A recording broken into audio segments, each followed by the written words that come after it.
Journée internationale pour l'élimination de la discrimination raciale est célébrée chaque année le 21 mars pour commémorer ce jour de 1960 où, à Sharpeville, en Afrique du Sud, la police a ouvert le feu et tué 69 personnes lors d'une manifestation pacifique contre les lois relatives au laissez-passer imposées par le pouvoir suprémaciste blanc et son régime d'apartheid.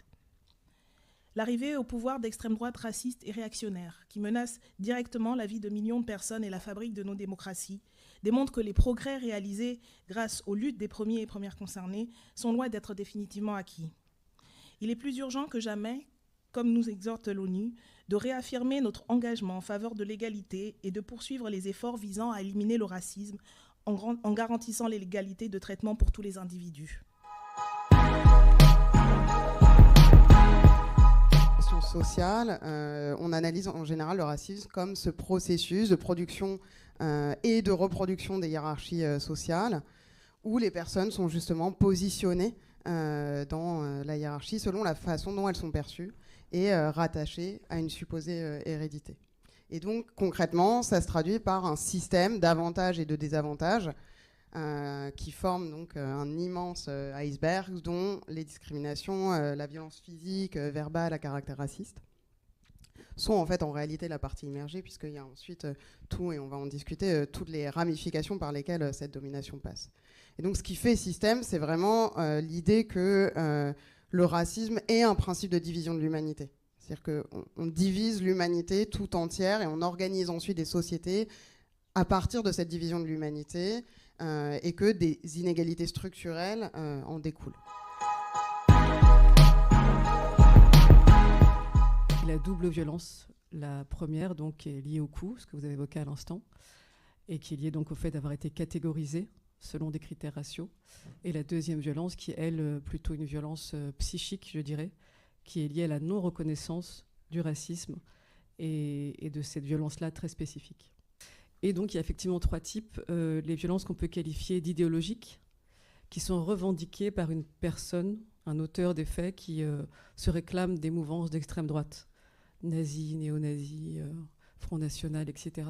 Les deuxièmes types de violences, c'est plutôt des violences que moi j'ai qualifiées de situationnelles, parce qu'elles avaient à voir avec une situation de la vie quotidienne, qui peut dégénérer jusqu'au crime dans certaines situations.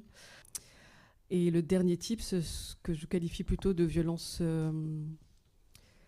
disciplinaire, donc pas que policière. L'idée de discipline est, je crois, importante parce qu'il y a vraiment la volonté de discipliner des corps jugés déviants par leur seule présence et les stigmates qu'on leur a assignés.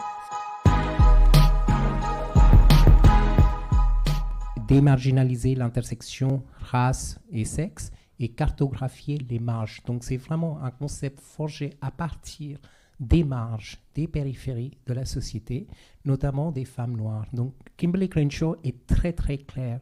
C'est que ce concept est un concept juridique, vu qu'elle est juriste, et c'est pour une transformation sociale et matérielle de ce qu'on peut appeler la justice. D'après les études décoloniales et aussi intersectionnelles, le fait colonial, c'est tout simplement la différence des humains. C'est dans le but de hiérarchiser, dans le but de conquérir tout ce qu'on veut. Petit à petit, on a le fait colonial qui est conquérir le monde parce que telle ou telle population est différente.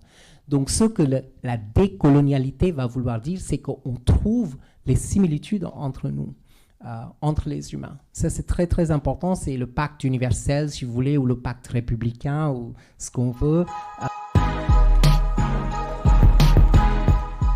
À partir de 1912, à la veille de la Première Guerre mondiale, en fait, se sont mis en place les carnets anthropométriques de nomades. Voilà. Et ça a été l'instrument en fait répressif par excellence qui a perduré jusqu'à aujourd'hui. La catégorie nomade en fait a été appréhendée d'un point de vue policier. Cette catégorie était considérée comme une catégorie de criminels récidivistes. En fait. Cette loi de 1912 a perduré jusqu'en 1969.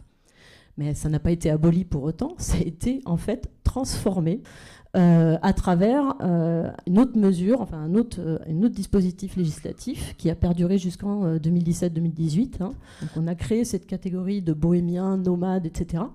Ce sont en fait des nomades, c'était dit dans les textes, enfin dans les débats parlementaires même de l'époque, hein, des nomades à caractère ethnique. Donc cette définition très floue en fait, mais qui veut bien dire ce qu'elle veut dire, c'est-à-dire qu'on va cibler en fait des familles.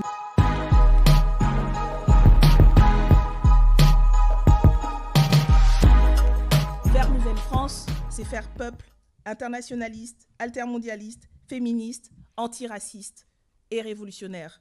Nous n'avons rien à perdre que nos chaînes et un monde à gagner.